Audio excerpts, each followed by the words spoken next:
अस्सलामुअलैकुम सामीन 27 ज़िलक़अदा है, 28 जून है। सोशल इंडिया न्यूज़ में आपका खैर मक़दम है। ख़बर का उन्वान है महाराष्ट्र का सियासी क्राइसिस, सियासी बहरान। ख़बर थोड़ी तफसील से सुनिए।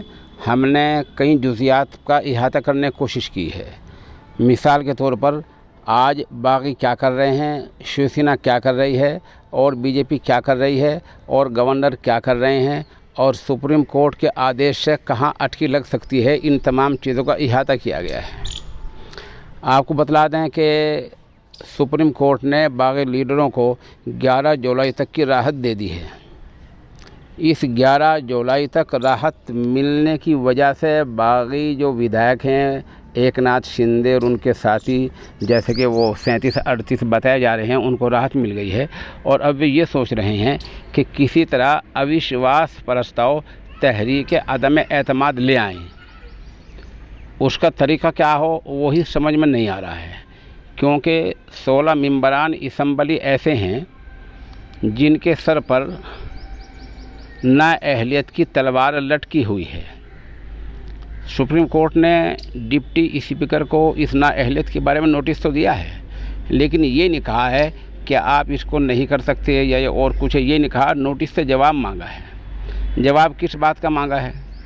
दरअसल इन 19 मेंबरान असम्बली ने एक लेटर लिखा था कि डिप्टी स्पीकर को हटाया जाए, उनके ख़िलाफ़ लेटर लिखा था।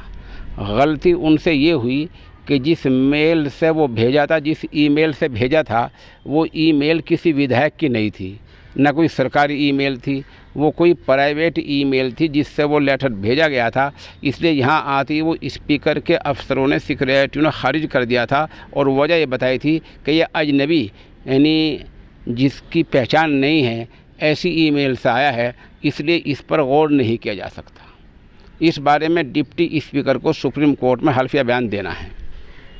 दूसरे ये बीजेपी का भी सामने आ रहा है कि बागी जो एकनाथ शिंदे है वो बीजेपी के साथ मिलकर सरकार बनाने के फिराक में हैं, कोशिश कर रहे हैं और उसमें ऐसी शर्त रख रहे हैं कि उनके 8 आदमी वज़ीर बन जाएं, वो ख़ुद नायब वज़ीर आला बन जाएं और जो आज़ाद मेंबरान असम्बली उनके साथ गए हैं उनको भी कुछ ओहदे मिल जाएं। ये शर्तें बीजेपी मानती है, नहीं मानती है, सरकार बनती है, नहीं मानती है, ये एक अलग सवाल है, लेकिन इस तरह कोशिशें हो रही हैं। अब मसला फ्लोर टेस्ट का है, यानी आमने सामने आकर ये कहना पड़ेगा कि हम इतने सरकार के साथ हैं और इतने सरकार के ख़िलाफ़ हैं। ये कहा कैसे जाता है? ये गवर्नर के सामने कहा जाता है, गवर्नर को लेटर लिख के देना होता है, गवर्नर के सामने पेश हुआ जाता है। फ़ोनों से ये काम नहीं चलता है।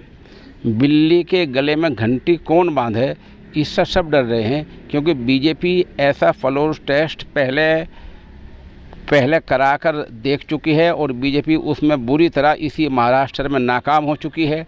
इसलिए बीजेपी ने ऐलान ये किया है कि हम कोई सीधा फ्लोर टेस्ट की मांग नहीं करेंगे। तो क्या फ्लोर टेस्ट की बागी विधायक करेंगे? ये मुश्किल लग रहा है, क्योंकि उनमें से 16 के ऊपर नाअहलियत की तलवार लटकी हुई है। क्या इस मांग को शिवसेना करेगी? सवाल ही पैदा नहीं, उसे तो अपनी सरकार बचानी है।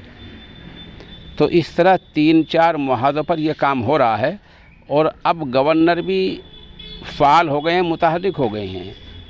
रियासत महाराष्ट्र के गवर्नर ने मौजूदा सरकार उद्धव ठाकरे की सरकार से, शिवसेना सरकार से ये जवाब मांगा है कि पिछले कुछ दिनों में आपने जितने काम किए हैं उन सब का जवाब दिया जाए, पॉइंट टू पॉइंट बताया जाए क्या क्या फैसले किए हैं, क्यों किए हैं, ये सब जवाब मांगा है। एक तरफ गवर्नर मुतहर्रिक हैं, एक तरफ बीजेपी हरकत में है, एक तरफ बागी हरकत में है, शिवसेना जो सरकार है वो भी हरकत में है। तो 3-4 मुहाज़ों पर काम हो रहा है। देखिए ऊँट किस करवट बैठता है। आज भी कोई हमें नहीं लग रहा है कि कोई बड़ी बात हो जाएगी। कल या परसों, अगले 72 घंटों में अलबत्ता किसी सीमित में नतीजा जा सकता है। उसी के हम आप इंतज़ार में हैं। आप हमारे साथ बने रहें, जैसा कुछ होगा हम आपको बतलाएंगे। इतना और बतला दें कि 3 दिन पहले जहां फडणवीस और बागी लीडर एकनाथ शिंदे की मुलाकात हुई थी, उस रात में वहां उसी शहर में मुल्क के वज़ीर दाखिला अमित शाह भी मौजूद थे। इससे अंदाज़ा लगाया जा सकता है कि खेल किस तरह का खेला जा रहा है।